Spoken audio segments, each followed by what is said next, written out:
নমস্কার বন্ধুরা, যোজনা হেল্প বাংলা চ্যানেলের আরেকটি নতুন ভিডিওতে আপনাদের সকলকে স্বাগত জানাই।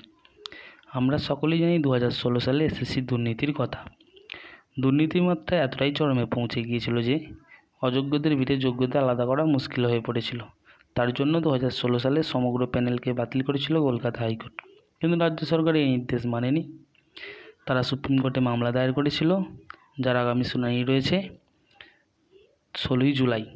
এরই মাঝে এসএসসি মামলার কিছু নতুন তথ্য উঠে আসছে। দুর্নীতির নতুন তথ্য পেশ করলো ইডি। কীভাবে অযোগ্যদের সুপারিশ করা হতো এবং 6 জন হেভিওয়েটের নাম সামনে এলো এরই মাঝে। তো চলুন, কাদের নাম সামনে এলো, কি বিস্তারিত সম্পূর্ণ জেনে নেব আজকের এই ভিডিও থেকে।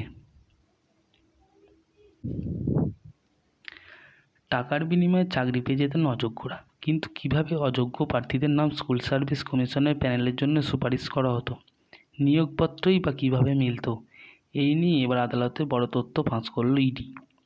এবার তথ্য সমেত দুর্নীতিতে যুক্ত ব্যক্তিদের নামও সামনে আনলো কেন্দ্রীয় এজেন্সি।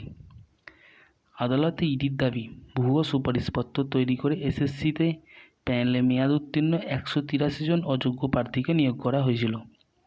ভুয়ো সুপারিশপত্র তৈরি করে তা পাঠিয়ে দেওয়া হয়েছিল মধ্যশিক্ষা পর্ষদের কাছে, আর পর্ষদে কিছু অসাধু কর্মীদের কাজে লাগিয়ে এই ভুয়ো নিয়োগপত্র বানানোর কাজ চলত। তাদের মাধ্যমে প্রকাশিত হতো জাল নিয়োগপত্র। বিস্ফোরক দাবি করে ইডি জানিয়েছে, কমিশনের উপদেষ্টা কমিটির প্রাক্তন প্রধান শান্তিপ্রসাদ সিনহার নির্দেশে ভুয়ো সুপারিশপত্র তৈরির কাজ করেছিলেন এসএসসি অস্থায়ী কর্মী সমরজিৎ আচার্য। বেআইনি নিয়োগের ক্ষেত্রে এক দপ্তর থেকে অন্য দপ্তরে কীভাবে ইমেলের মাধ্যমে সঙ্গতি রাখা হতো, সেই বিষয়ে আদালতে জানায় ইডি।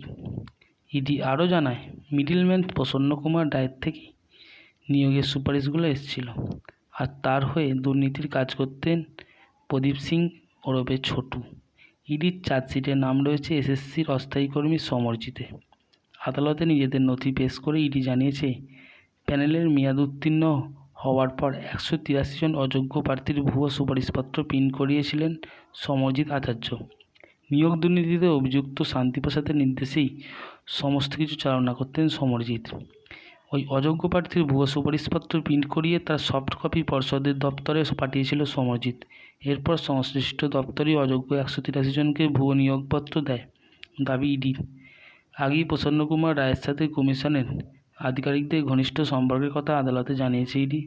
তদন্তকারী সংস্থার দাবি, প্রসন্নর আন্ডারে থাকা রাজ্যের বিভিন্ন প্রান্তের এজেন্টদের মাধ্যমে অযোগ্য প্রার্থীদের তথ্যসহ তাদের থেকে টাকা তুলতেন তার কর্মী ছোটু।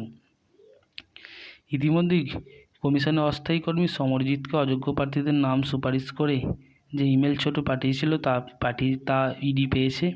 2020 সালে 16 জন সমরজিৎকে প্রদীপ ওরফে ছোটু ওই মেল করেছিল বলে দাবি ইডির। 21 জন অযোগ্য প্রার্থীর নামে সুপারিশ করে এই মেল পাঠানো হয়েছিল বলে জানানো হয়েছে।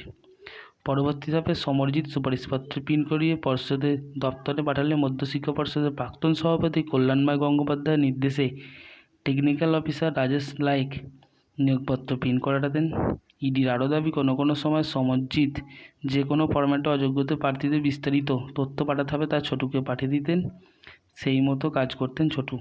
নিয়োগপত্র সংশ্লিষ্ট স্কুলে পাঠানো পর্যন্ত এইভাবে ইমেল চালাচালির মাধ্যমে গোটা কাজ চলত।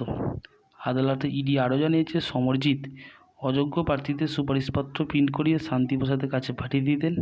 এরপর শান্তিপ্রসাদের নির্দেশ মতো পর্ষদের দপ্তরে চলে যেত সেগুলো। সেখানে কল্যাণময় নির্দেশে দপ্তরের কর্মী রাজে সেসব প্রিন্ট করাতেন।